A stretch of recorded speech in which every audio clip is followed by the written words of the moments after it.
À la une de ce journal, 17 acteurs de la filière EVEA se sont vus remettre de chèques en vue de réaliser leur projet entrepreneurial.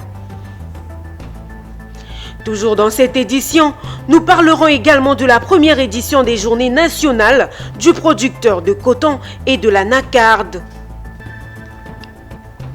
Elle est dénommée Industrie Tour et sera officiellement lancée le 25 février 2025 afin de lutter contre la contrefaçon en Côte d'Ivoire. Une initiative verra le jour. Une convention a été signée ce lundi 6 janvier entre la SODEFOR et Cargill. On en parle dans ce journal. C'est l'heure de vous informer, chers téléspectateurs, de Business 24 Africa. En actualité, 17 acteurs de la filière EVEA se sont vus remettre de chèques en vue de réaliser leur projet entrepreneurial. Une initiative de la Fédération des producteurs de la filière EVEA de Côte d'Ivoire, FPHCI, qui, à travers ce geste, entend soutenir des producteurs, mais aussi les jeunes et les femmes de leur ménage. Walter Kofi Timatraoré était à la place. Elles sont épouses, filles et fils de producteurs d'EVEA, un statut qui a fait de ces porteurs de projets les heureux bénéficiaires d'un fonds pour la réalisation de leurs ambitions. Ils ont reçu des chèques allant de 1 à 4 millions de francs CFA, des prêts qui leur ont été octroyés par la Fédération des producteurs de la filière EVEA de Côte d'Ivoire, FPHCI. Objectif, promouvoir l'entrepreneuriat dans la filière évéicole à travers ce soutien d'une enveloppe globale de 40 millions de francs CFA. Et pour ça, il y a des projets, il y a 225 projets qui ont été présentés, l'élevage, les pépinières, les salons de coiffure, mais surtout l'élevage. Et nous avons choisi parmi ces 225, 17 projets qui sont rentables pour prêter l'argent à ces personnes-là, pour lancer ces projets, dans l'espoir que l'année prochaine, cet argent puisse être remboursé pour qu'on puisse reprêter ce même argent à d'autres personnes et donc faire un genre de revolving, même si on augmente, et cette année on a prévu encore d'augmenter, pour qu'il y ait plus de personnes, le 17, ce sera peut-être 30 personnes, parce qu'on aura un peu plus de moyens. Donc les critères, c'est d'abord sur le plan financier, la capacité des uns et des autres au niveau financier à pouvoir surtout rembourser. Et il y a aussi des projets où c'est des extensions. Parce que, vous savez, même aujourd'hui, on a beaucoup d'entrepreneurs, mais en termes de gestion, on n'a pas tous les mêmes qualités. Sur 225 projets recensés par la FPHCI, ils sont 17 bénéficiaires qui ont été retenus pour la pertinence de leurs projets, dont la plupart sont portés sur l'élevage. Donc, j'avais fait des pépinières d'EVEA et après la vente, il y a eu quelques plants que j'ai laissé saigner. Donc, je me dis, pourquoi ne pas faire une ferme à côté, puisque je continue encore toujours les pépinières d'EVEA, pourquoi ne pas faire une ferme? Et c'est comme ça que j'ai mis la ferme en place. J'ai fait les porcs, j'ai fait les lapins, en tout, j'ai fait tout. J'ai reçu 4 millions de francs CFA pour un projet d'élevage de pintade dans la région de San Pedro, précisément à Petit Pedro. La Fédération des producteurs de la filière EVEA de Côte d'Ivoire, FPHCI, s'est donné pour mission de structurer la filière EVEA et ambitionne de contribuer à l'émergence de nouvelles classes de producteurs entreprenants. Toujours dans l'actualité, sachez que du 17 au 18 janvier 2025 se tiendra au parc des expositions d'Abidjan la première édition des Journées nationales du producteur de coton et de l'anacarde. Cet événement majeur et national du binôme coton-anacarde se donne pour objectif de célébrer leur contribution vitale à l'économie, d'accroître la visibilité des produits et de promouvoir des pratiques agricoles durables. Désir Nascimento pour les détails. Les producteurs de coton et d'anacarde en Côte d'Ivoire, pour la première fois, vont grimper la marche des gagnants et ce sera lors de la première édition des JNPCA, entendez, Journée nationale du producteur de coton et d'anacarde. L'événement se tiendra du 17 au 18 janvier 2025 au Parc des expositions d'Abidjan. Son objectif, célébrer leur contribution vitale à l'économie, accroître la visibilité des produits et promouvoir des pratiques agricoles durables. Pour Mamadou Berté, directeur général du Conseil Coton Anacarde, ces 2 jours s'annoncent comme un moment fort dans la promotion de l'agriculture ivoirienne, un secteur au potentiel immense, créateur d'emplois et de richesses. Nous avons initié cela parce que nous nous sommes dit qu'il fallait s'arrêter maintenant et valoriser ces producteurs qui ont permis d'atteindre des résultats significatifs dans ces deux filières. Imaginez-vous, l'anacarde, nous avons commencé avec 450 000 tonnes avant la réforme. Aujourd'hui, nous sommes à 1 200 000 tonnes. Ce sont des producteurs qui ont réalisé cela et pour nous, il était important de les magnifier et de les reconnaître. Aussi, au niveau du coton, malgré tout ce que nous avons eu comme difficulté, nous avons un regain aujourd'hui de reprise dans ces zones. Et pour nous, il faut nécessairement reconnaître le travail qui est fait par ces braves parents producteurs. Pour nous, il est question maintenant de trouver des prix rémunérateurs pour nos parents producteurs. En réalité, que ce soit au coton et au niveau de l'anacarde, nous pensons que nous pouvons mettre des mécanismes qui puissent les protéger. Et c'est ce que nous allons faire. Maintenant, pour tout ce qui est développement communautaire, parce que pour nous aussi, nous pensons que c'est notre mission.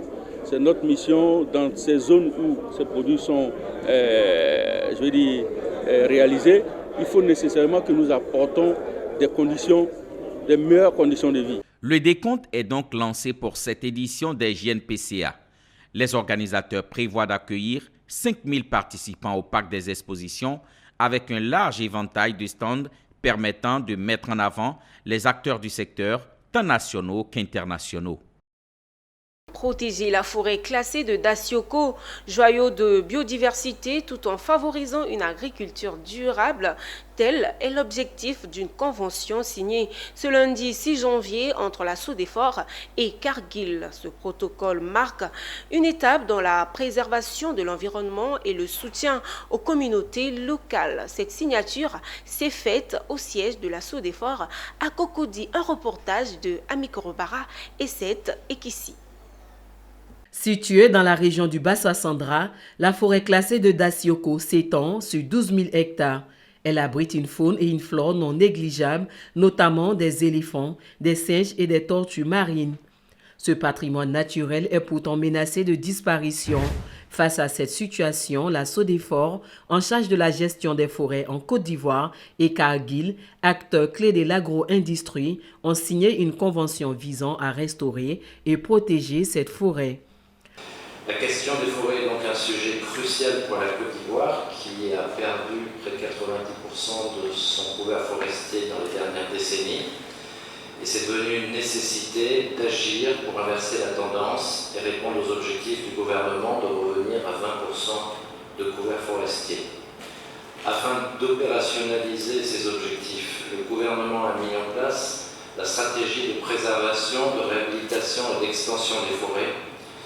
Et donc, les forêts classées occupent une place de choix dans cette stratégie.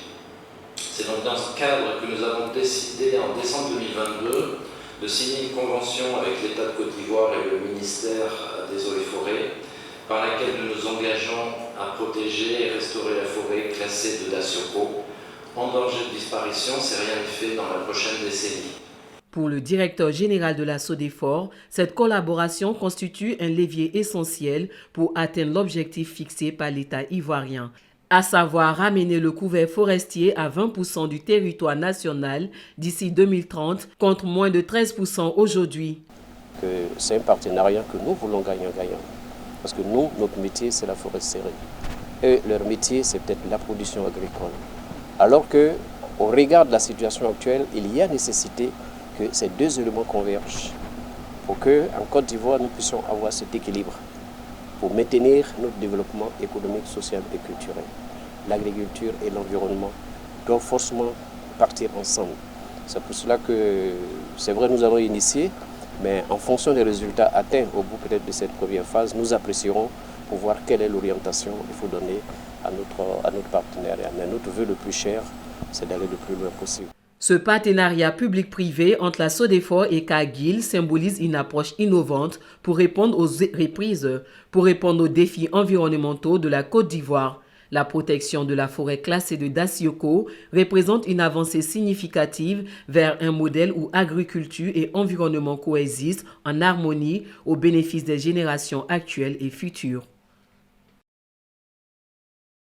Afin de lutter contre la contrefaçon au Côte d'Ivoire, une initiative verra le jour. Elle est dénommée Industrie Tour et sera officiellement lancée le 25 février prochain avec pour thème « Consommons local pour consolider nos industries ». Cette caravane sillonnera 8 communes d'Abidjan. Commentaire avec Anja Sémien et Richard Akeke.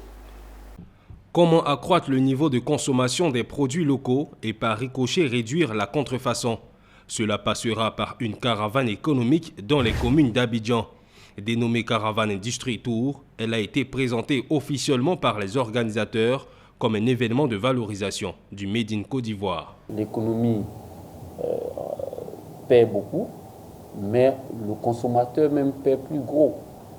Le cabinet Bicom a réfléchi et avec ses partenaires a décidé donc d'aller à l'encontre donc des industriels, de ceux qui produisent, pour les amener à rencontrer les commerçants, donc afin qu'il y ait une promotion des produits qui sont vendus sur le marché national. Le but, c'est que les consommateurs puissent connaître les meilleurs produits et puissent consommer ces produits-là. La contrefaçon tue l'économie ivoirienne. Selon des rapports du Comité national de lutte contre la contrefaçon, 80% des produits importés sont contrefaits et les conséquences néfastes de ce fléau influent sur les secteurs d'activité tels que l'agroalimentaire, la cosmétique et bien d'autres. Ainsi, pour consolider nos industries, la tournée promotionnelle des produits locaux sera marquée par des panels, des expositions et des rencontres entre plusieurs producteurs et consommateurs. Et aussi, on va permettre à ce que nos partenaires qui sont des industriels puissent se rapprocher de ces populations-là à travers des expositions de produits manufacturés. Il y aura des stands qui seront mis à votre disposition pour que tous ceux qui viendront au cours de ces séances de sensibilisation et de formation-là puissent se rapprocher de vous, puissent découvrir les produits qui sont faits en Côte d'Ivoire. Cette campagne itinérante conduite par l'agence Bicom débutera dès le 25 février dans la commune d'Adjamé. Elle sillonnera 7 autres communes jusqu'au 20 mars 2025. Au niveau international, sachez que depuis hier, les médias rapportent que les hôpitaux en Chine sont surchargés et qu'un nouveau type de virus respiratoire se propage. Les quotidiens britanniques Daily Star et indépendants ont fait état d'une épidémie d'un nouveau métapneumovirus humain. Les médias taïwanais font état d'un taux de mortalité élevé de cette variété, 43%, et prévoient d'instaurer l'état d'urgence dans plusieurs provinces de la République démocratique du Congo. En Chine, aucune nouvelle souche n'a été officiellement confirmée, ni une forte mortalité, mais les autorités ont reconnu l'existence d'une épidémie saisonnière de maladies respiratoires et des études ont montré des résultats positifs pour le virus de la grippe, le métapneumovirus humain et le rhinovirus. Autre chose à présent dans l'actualité sportive, dans l'objectif d'étendre ses services pour former tous les passionnés du football, les Burnéa Academy a lancé au cours d'une conférence de presse les Burnéa Academy externes qui aura pour particularité d'allier formation sportive et études, puis comprendra 3 détections au cours d'une année sportive et sera aussi accompagné par le Diamana Management dans sa gestion. Reportage Sandrine Kwame et Doumbia Ayuba.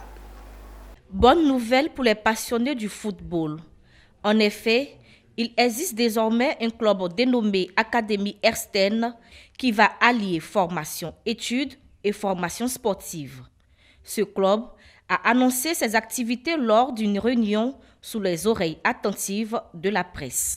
Nous avons convié la presse à cette conférence. Le but, c'était de lancer Ebuna Academy Esterne. Ebuna Academy Esterne est un produit pensé par la présidente Ebuna Academy, sollicité par l'ensemble des parents des élèves footballeurs, des footballeurs non élèves dont les enfants n'ont pu intégrer notre académie qui a atteint, parce que d'abord, c'est un internat.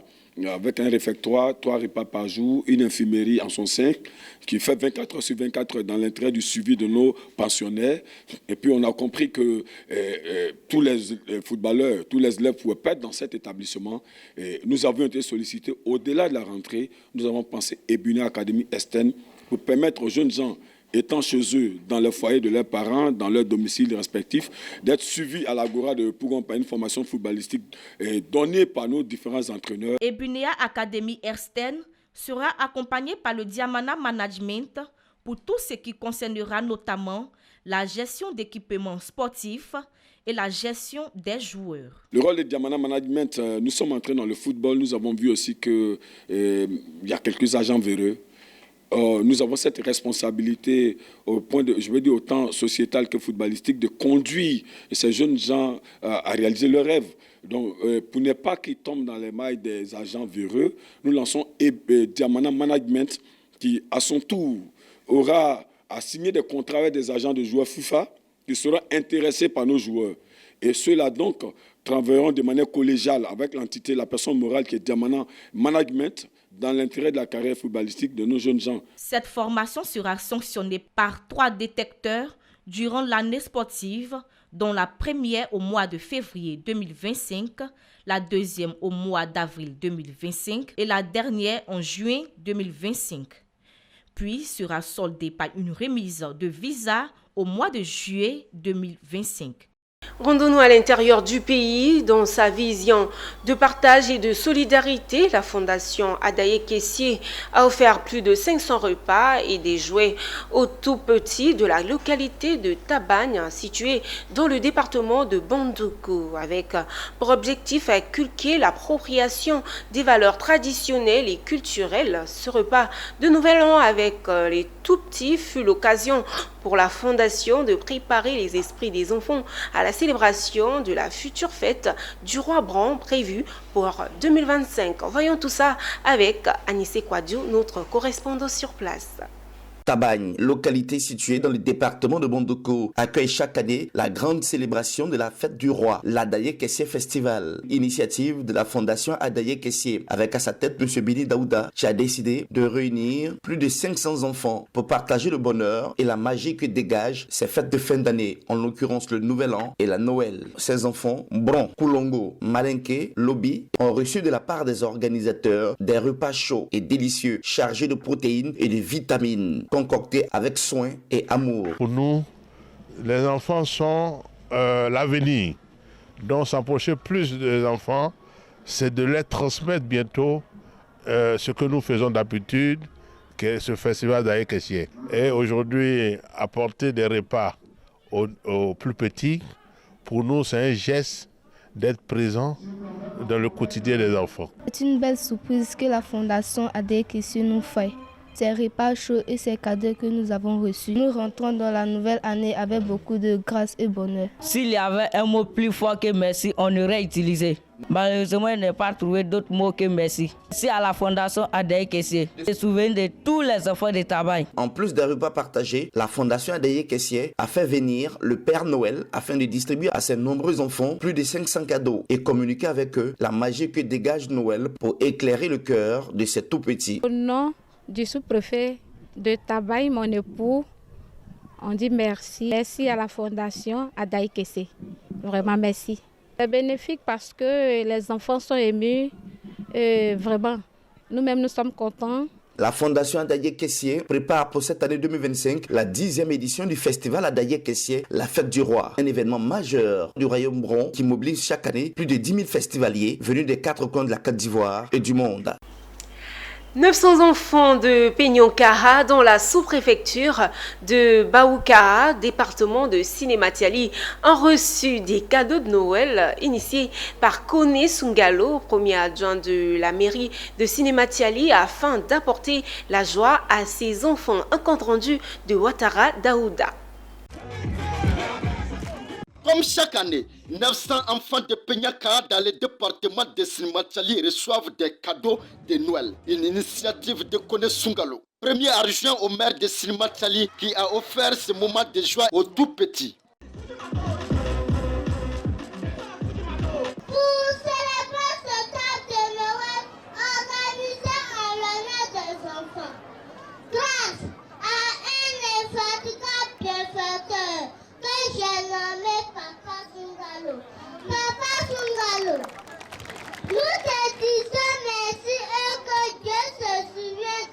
des actions envers nous. Il s'agit donc d'un moment exceptionnel durant lequel chacun peut s'amuser, rire, danser, manger, et recevoir des cadeaux. Voyez, vous avez vu, le Père Noël, il est déjà vieux. Hein? Peut-être qu'il sera trop fatigué, il va dire qu'il ne peut pas arriver ici. Donc vous devez bien travailler pour lui donner le courage de revenir pour vous offrir beaucoup de cadeaux. Il s'agit pour nous, en tant que petits oiseaux derrière, par notre position, de par nos relations, de par nos réseaux, de ramener au village ce que nous pouvons avoir, afin que les parents, les amis, les frères, les enfants puissent également profiter de ce que nous avons pu avoir. Cette 5e édition a permis aux tout-petits de festoyer leur part de Noël, comme les autres enfants de la capitale. C'est toujours un plaisir de vous tenir informés, mesdames, messieurs. C'est la fin de ce journal. Merci de l'avoir suivi. L'information reste en continu sur Business 24 Africa. Au revoir.